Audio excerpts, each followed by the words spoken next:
Então vamos lá para o nosso amado Evangelho.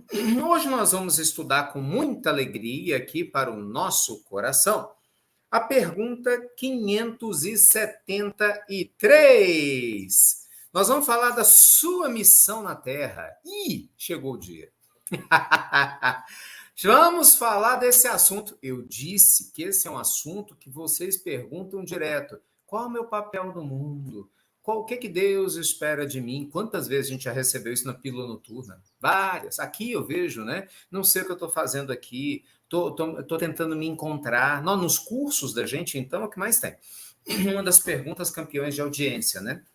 Cada um entender o seu papel nesse planeta. Então, hoje nós vamos pedir ajuda ao Espírito de Verdade, em O Livro dos Espíritos, para nos ajudar a entender, né? Para nos auxiliar a compreender melhor as necessidades que nós temos, qual é o nosso papel aqui na Terra e o risco, presta atenção nisso, o risco que a gente corre quando a gente não entende o propósito de Deus e da vida humana, né, de estarmos aqui e a gente falha. E nós vamos entender o que é falhar. Então, hoje é um evangelho muito importante, aliás, todos são, né? Cada um é importante em si mesmo, os temas são todos muito importantes, e eu espero que vocês tirem bastante proveito. Bora lá, pessoal, para a gente estudar bastante hoje? Então, bora! Pergunta 573 do nosso Evangelho Ecumênico. Em que consiste a missão dos espíritos encarnados? Em que consiste a missão dos espíritos encarnados? Resposta do Espírito de Verdade. Em instruir os homens, em ajudá-los a progredir, em melhorar as suas instituições por meios de direitos imateriais. Mas as missões são mais ou menos gerais e importantes. Né? Aquele que cultiva a terra desempenha uma missão, do mesmo modo que aquele que governa ou que instrui. Tudo se encadeia na natureza. O espírito se depura pela encarnação, concorrendo, ao mesmo tempo, para a execução dos desígnios da providência. Cada um tem sua missão nesse mundo, porque todos podem ser úteis em alguma coisa. Eita, meu Deus! Vou até antecipar aqui, ó. Vou até antecipar a chave. Abra a cabeça, abra o coração, ó criatura, e abra o ouvido aí também, ó. Limpa o ouvido. Vou ler de novo. De novo. Olha a última frase. Se isso já não é uma resposta para você de muita coisa. Ó, cada um tem sua missão nesse mundo, porque todos podem ser úteis em alguma coisa. Ou seja, distraída, para de preguiça. Para de se sentir vítima, porque você pode estar na posição que for. Você pode estar morrendo no hospital, passando fome. Você pode não ter ninguém do teu lado, mas você tem uma missão linda para cumprir. Entendeu? Não tem ninguém nesse mundo que está abandonado de Deus. Não tem ninguém, amigos queridos, nesse planeta que o Senhor da vida esqueceu. Cada um de nós está no lugar que a gente precisa estar. Assim, eu fico brincando, né, com vocês, mas Deus é testemunha, sempre um respeito gigante, né? Eu brinco, aba a cabeça, aba o ouvido aí, porque eu sei que não é fácil a gente descobrir isso, entender. Eu sei que não é simples. É muito fácil ler o Livro dos Espíritos ou alguém falar para você assim, você é importante no mundo, não é? Não, você tem um papel importante. Gente, quando nós não estamos bem com a nossa autoestima, a gente ouve, entra aqui, sai aqui. Estou mentindo? Fica à vontade, pode falar o que você pensa. Eu estou mentindo? Quando a gente não está legal com a gente mesmo, por mais que as pessoas, até os bons amigos espirituais, tentem mostrar que somos especiais, a gente não se sente assim. A gente sente que a nossa vida está jogada, a gente se sente, às vezes, o pior das pessoas. Tem gente que se sente assim. Às vezes você cometeu um erro qualquer, seja lá qual for, e aí você acha que você não pode mudar de vida, entendeu? Que esse erro vai te definir. Gente, não tem nada a ver. Absolutamente nada a ver. Olha, deixa eu lhe falar uma coisa. Me permitam tocar na ferida, mas com respeito e carinho. Muitas pessoas cometeram abortos, é um crime espiritual, mas se tornaram grandes mães, ou se não puderam ser mães nessa existência, quando tomaram consciência, foram conscientizar outras mães, outras mulheres para não fazer a mesma coisa, ou foram ajudar crianças. Você está entendendo? Muita gente cometeu crime nessa existência, algum tipo de crime, né? A lei penal, de alguma forma, lesou, às vezes até maltratou, matou, mas nessa existência ainda tem muita gente que desperta, seja na cadeia, seja em outros lugares, e recomeça a vida. Entende? Muitas pessoas seguem uma vida assim, do amor que Deus tem a você. Não duvide da sua capacidade de amar e de servir. Eu sei que às vezes na vida tudo fica um pouquinho mais difícil, né? De verdade, eu sei que não é simples, compreendo perfeitamente que não é fácil. Mas é importante que a gente acorde, porque às vezes, meus amigos, sem perceber, a gente entra na posição de vítima. Sem perceber. Porque, veja bem, vamos lá. Como família, bora falar abertamente, né? O que acontece? O que é a posição de vítima? A posição de vítima é quando você acha que a vida está acontecendo a você ou contra você. Então, você, quando está na posição de vítima, a gente tem a sensação de que a gente não pode fazer nada para mudar. Né? Você tem a sensação de que o mundo está contra você. E isso mata a autoestima, não é? Isso mata esse processo nosso, o que é muito triste. Consequentemente, é muito importante que a gente aprenda a despertar espiritualmente. Como é que a gente desperta espiritualmente? A gente desperta espiritualmente quando a gente vence a posição de vítima. Quando você olha para Deus, olha para os amigos espirituais, olha para si mesmo e fala assim: olha, Senhor, eu estou sem ânimo, eu estou sem energia hoje. Senhor, minha vontade às vezes é chutar o pau da barraca, né? Como a gente diz, né? Eu não estou dando conta desse trem aqui na terra, mas eu sei que a tua luz através de mim é maior. Me dê forças, me oriente, me intua a seguir. E eu vou lhe falar mais, gente. Às vezes, para fazer o bem, a gente não precisa de muita coisa. Deixa eu contar uma história linda para vocês. O Chico, antes de trabalhar no Ministério da Agricultura, que ele entrou em 1933, o Chico ele trabalhou no armazém, lá em Pedro Leopoldo. Né? Ele era novinho, menino ainda. E ele trabalhou com o senhor José Felizardo, me falha a memória, sobrinho, o nome dele. Era o nome do chefe do Chico, que era conhecido como seu Juca. O seu José Felizardo, durante um bom tempo, né, empregou o Chico, era um armazém bem pequenininho, e o Chico era o único funcionário que ele tinha. O que aconteceu? Parece que ele teve um AVC, ele teve um problema de saúde muito grave. Infelizmente, né, não deu mais conta de acompanhar o armazém. Com o passar dos tempos, né, não foi possível pagar o salário do Chico e rapidamente o armazém se fechou. E esse senhor, né, começou a passar por muitas dificuldades. O tempo passou. O Chico conseguiu um trabalho, né, lá no Ministério da Agricultura, que ele trabalharia aí até a aposentadoria, né, se aposentou como funcionário público, mas ele nunca deixou de recordar todas aquelas pessoas que tinham ajudado ele. E ele gostava muito do seu Juca, que inclusive era o seu padrinho também, ainda tinha esse detalhe.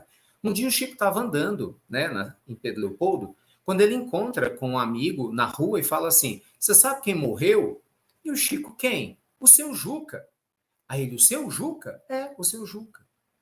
Então, assim, o Chico respira fundo, né? Enxuga lágrima.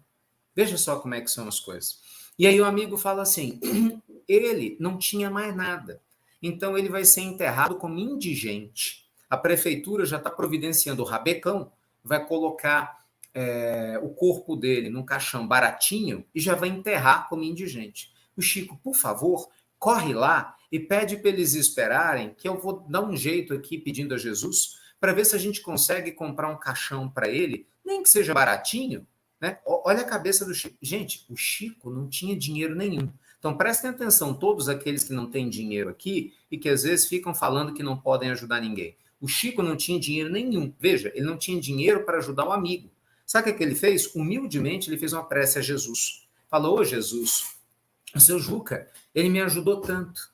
E eu queria, nesse momento, contar contigo para me ajudar a diminuir o meu débito com ele. E me auxilie a conseguir doações para poder comprar um caixão para ele ter um enterro digno que ele merece. Desse jeito, gente. Chico pegou o chapéu dele. Veja só como é que são as coisas. Começou a bater na porta como um simples mendigo, esmolando para juntar um dinheirinho para comprar o caixão para o seu Juca. E graças a Deus, as pessoas que foram atendendo o Chico entenderam a situação e deram dinheiro.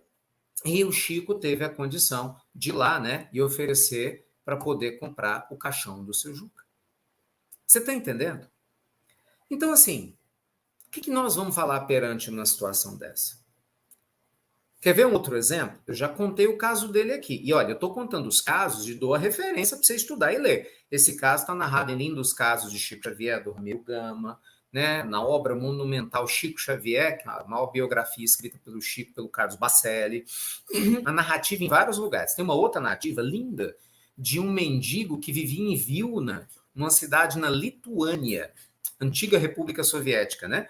E, muito embora essa história tenha acontecido há séculos atrás, havia um mendigo na cidade de Vilna. Essa história está narrada no livro O Céu e o Inferno, lindíssimo livro, maravilhoso livro de Allan Kardec, o quarto do Pentateuco kardeciano, que, aliás, ano passado eu estudei com vocês aqui durante quase um mês, O Céu e o Inferno. Né? Quem está comigo estudou muitas histórias de recém-desencarnados, e eu contei essa história do Cismel Slisgo, o nome dele era esse, Cismel Slisgo. O senhor Cismel Slisgo tinha sido um homem muito rico, uma espécie de rei na época dele, né? Parece que na Idade Média e tal, senhor feudal, uma coisa assim. E ele desencarnou e tinha feito muito mau uso da fortuna, muito mau uso de muitas coisas. Então ele pede para reencarnar, para poder se alinhar com a própria consciência, e ele reencarna numa condição de miséria absoluta. Ele mendigava em Vilna. Mas veja como é que são as coisas. Ele mendigava para ajudar outros mendigos. Não era para ele, não. Ele mendigava para doar o dinheiro. Ele morava na rua. Ele ajudou um monte de gente na cidadezinha lá de Vilna. Um monte de gente. Veja só como é que são as coisas, né? Na época, ele tinha um trabalho que ele conseguia vendendo alguma coisa, e aí, mal ele se alimentava. E aí ele passava o dia mendigando, pedindo ajuda. E ele pegava o dinheiro e doava para todo mundo. Moral da história, essa história é emocionante. Quando ele desencarna, a cidade para, era uma cidade pequenininha, né? Um vilarejo, nós estamos falando aqui ali dos idos de 1700 e alguma coisa, final dos anos 1700 e início dos anos 1800, para vocês se situarem aí na história. A cidade para acompanhar o funeral do mendigo que ajudava os pobres. E aí ele, desencarnado, já no mundo espiritual, ele conta a Allan Kardec a felicidade dele de não ter se entregado à dificuldade, apesar dos problemas, lógico, né? Apesar das dores, que eram inúmeras e tal. Mas ele fala da felicidade de servir, de que ele agora se sentia curado, porque na existência anterior, quando ele teve tudo, poder, dinheiro, essas coisas todas, infelizmente ele faliu. Tá vendo? Tá lá, procure o livro Céu e Inferno, Cismel Slisgo.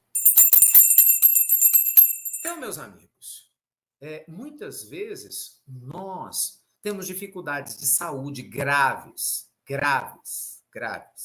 Nós temos problema de relacionamento difícil. É o filho que é adicto, né? Traz um sofrimento enorme, às vezes é traficante de droga. Isso é sério, né? Às vezes é o marido que está bebendo demais. A esposa que está com um problema grave. Às vezes é um problema que a gente tem de saúde, né? Com um familiar ou com a gente, problema mental ou problema físico. De repente a gente não consegue tratar direito. Muitas vezes o problema é de autoestima, não é aquela questão daquela sensação de, meu Deus, qual é o meu lugar no mundo? Não sei se vocês já tiveram isso alguma vez, né?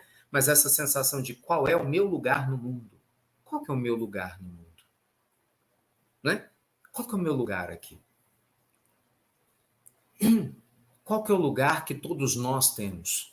E aí você começa a pensar assim, meu Deus, o que é que eu faço? Aí eu vou lhe dizer, novas histórias. Chico tinha problema de saúde gravíssimo. Vocês sabem da história do Chico. Cego de um olho, enxergava pouco do outro olho, problemas graves em todo o seu corpo, mas ele não deixou de ajudar quem podia. Veja só como é que são as coisas, né? O Divaldo, essa história é muito conhecida, né? Se vocês não conhecem, me permitam contar rapidinho para vocês. O Divaldo teve um infarto, me falha a memória, ele estava na Cidade do México para poder fazer uma palestra, estava voltando, ele infartou, simplesmente isso, quase desencarnou, coisa grave. Então, quando ele chega em Salvador, o médico diz para ele, Divaldo, você está suspenso das suas atividades rotineiras, né? E, obviamente, ele ficou em repouso e tal, porque falou, grave, caso muito grave, nas suas coronárias e assim por diante. E o Divaldo fala que, durante um tempo, estava lá no quarto, e aí chega o dia da reunião mediúnica, né? E aí Joana de Ângeles aparece para ele. E aí Joana fala, a nossa reunião já vai começar? Aí ele olha para ela e fala, mas minha irmã, por acaso a senhora não soube o que me aconteceu? Ele contando é muito divertido, né? Ah, não soube o que me aconteceu? Ele falou assim, sei, meu filho. Sim, mas eu quase morri. Sim, qual o problema? Não, mas o médico falou que eu não posso me movimentar para nada. Porque, olha, ele disse que eu tô 90% morto. Qualquer coisa que eu fizer vai dar errado. Aí ela olha para ele e fala, ué, qual que é o problema? Eu não tô 100% morta e não tô aqui trabalhando? Estou lhe esperando na reunião mediúnica. E aí ele toma um susto, né? Fala assim, poxa, que mentora é essa? Que anja da guarda é essa, né? Resumo dessa história toda. Ele foi para a reunião foi maravilhosa, ele não sentiu nada. Quando ele terminou a reunião, ele começou a conversar, aí Joana apareceu, vá para o seu quarto. Aí ele não entendeu, né? Vá para o seu quarto. Mas por quê? Porque você já trabalhou para não saírem por aí dizendo que você não está cumprindo as ordens médicas. Ah, é muito lindo. E sempre para contextualizar. Eu conto essa história contextualizando. Gente, cada caso é um caso. Óbvio, Divaldo é Divaldo. Né? A relação dele com os espíritos é diferente da sua, do que a minha. Né? Então, óbvio que nesse contexto, né, ele seguiu uma orientação da amiga espiritual dele pela proximidade, pelo conhecimento que ele tem. Pelo amor de Deus, naturalmente, se alguém estiver doente, ouvir uma orientação médica para fazer repouso, faça. Não estou dizendo para você não fazer repouso. Acho que vocês entenderam, né? É só o contexto para dizer que não importa se a gente está sem dinheiro, sem família, às vezes do lado, que nós temos um papel no mundo. Lembra, nós estamos estudando aqui hoje, cadê meu livro, meu Deus? O Livro dos Espíritos, a pergunta 573. E ele está dizendo que todo mundo tem um papel especial, então você tem um papel muito lindo onde você está. Você tem um papel maravilhoso onde você está. Você talvez não saiba disso, mas tem muita gente que olha você, muita gente que se inspira na sua fé e se inspira na sua garra. Você entendeu? Se inspira na sua história de vida. Muitas pessoas, às vezes da sua família, ou amigos, ou vizinhos que estão do seu lado, que estão lá te, sabe, te inspirando. Então, não desista de você. Jamais. Né, meus amigos? Jamais desistamos de nós. A vida nos dá um presente lindo. E olha só que interessante, eu quero contar um pouco dessa história, porque tem tudo a ver com vocês e comigo. Quer ver só um minutinho? Vou mostrar aqui a foto dele, porque você não conhece esse monge maravilhoso. Maravilhoso. E olha que interessante. Ele ficou 50 anos, foi banido da sua terra, porque na época da Guerra do Vietnã, ele foi visitar o Martin Luther King nos Estados Unidos, que ainda estava encarnado, e ele foi contra a guerra, graças a Deus, né? Só que aí os dois lados do Vietnã que queriam brigar proibiram ele de voltar para o Vietnã. Então, mesmo depois que a Guerra do Vietnã acabou, ele não pôde voltar. Imagina você estar 50 anos banido da tua terra natal. Imagina você proibido de ver seus familiares. Você proibido de ver fisicamente quem você amava, a terra que você reencarnou. Olha que prova. Porque você é um pacifista. Você acha que ele se revoltou? Pelo contrário. Ele fez da vida dele um testemunho de luz e de paz, ensinando mindfulness nas prisões, ensinando a mente alerta, a importância do aqui e agora, a compaixão com todos os seres, o contato com a natureza, né? Criou o budismo engajado, né? E não tenho dúvida que ele entrou para a história e as próximas gerações vão estudar a obra do Thich Nhat Hanh, publicou mais de 100 livros lindos, que eu sempre estudo com vocês aqui. Mas o ponto que eu quero chegar é o seguinte, quando foi em 2014, veja, 2014, ele já tinha, né, na casa dos 85 anos. O que aconteceu com ele? Um pouquinho mais, ele teve um AVC. E ele estava trabalhando assim, de maneira muito produtiva.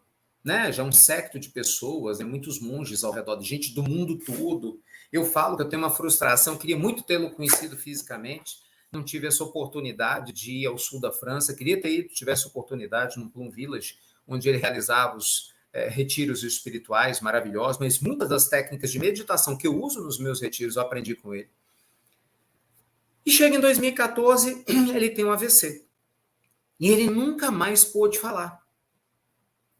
Então, veja só, 2014, veja, eu estou falando de um espírito de luz, inquestionavelmente, que deixou um rastro de luz maravilhoso, mas mesmo ele passou por um AVC. Concorda que ele podia ter desencarnado logo para não ter que ficar com a dificuldade e tal? Não, por algum motivo ele ficou aqui de 2014 até 2022. Vamos arredondar, vou arredondar, de 7 para 8 anos, porque tem as datas, né? Vamos arredondar, de 7 para 8 anos, dependendo dos outros, numa cadeira de rodas, e totalmente dependente, mas ainda assim, sereno.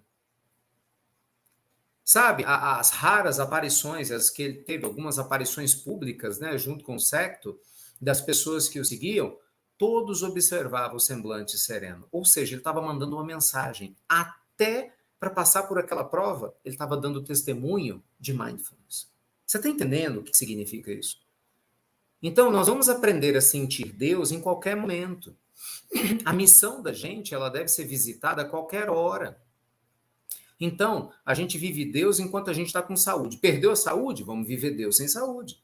Estamos com dinheiro? Bora viver Deus. Perdeu o dinheiro? Vamos viver Deus. Sabe, a gente está casado, tem uma família linda, vamos viver Deus. Infelizmente, estamos sem, vamos viver Deus. A gente está aqui na Terra, vamos viver Deus. Estamos no mundo espiritual, vamos viver Deus. A missão do homem na Terra, do espírito na Terra, é evoluir, gente. É o que os amigos espirituais falaram na pergunta 573. Você entendeu? É você abraçar a vida do jeito que a vida te traz e tirar o melhor dela. E, consequentemente, semear a luz, ajudar a humanidade a crescer, as instituições a crescerem. Então, a gente muitas vezes se esquece dessas questões importantes. Então, acredite, para Deus todo mundo é importante. Você é um missionário, sim, no aspecto de que você tem um papel muito importante no planeta. É claro que tem. Você acha que você está aí à toa? Que você mora onde você mora à toa? Né? Que você tem os familiares que você tem à toa? Claro que não. Seja a luz, gente divina, para despertar um mundo de quem está ao seu redor. Entende? De quem vive na sua atmosfera. E eu vou lhe dizer mais, que é a pergunta 374. Se a gente não fizer isso, se a gente se negar a progredir, se a gente se torna um ser inútil na Terra, que é aquela pessoa que cruza os braços, que não está nem aí para nada, só quer atrapalhar tudo, né? Olha o que acontece com a gente. Pergunta 574, hein? Qual pode ser na Terra a missão de pessoas inúteis, voluntariamente inúteis? Há pessoas que realmente só vivem para si mesmas e que não sabem se tornar úteis para coisa alguma. São pobres seres que devemos lamentar, porque expiarão cruelmente sua inutilidade voluntária. Muitas vezes o seu castigo já começa neste mundo, pelo tédio e pelo desgosto que a vida lhes causa. Gente, presta atenção! A pessoa que vive uma vida inútil, o que é uma vida inútil? A vida do preguiçoso.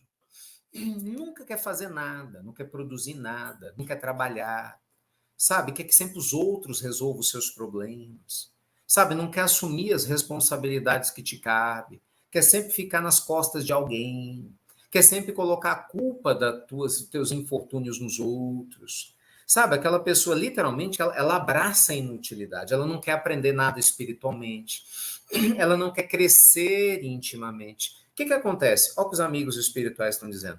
Essa pessoa, ela está travando a evolução dela e ela já vai começar a, abre aspas, não é nem pagar, né? É colher a negatividade dessa forma de viver aqui e agora. Então, assim, não abandone o teu compromisso em florescer onde Deus te plantou. Não é?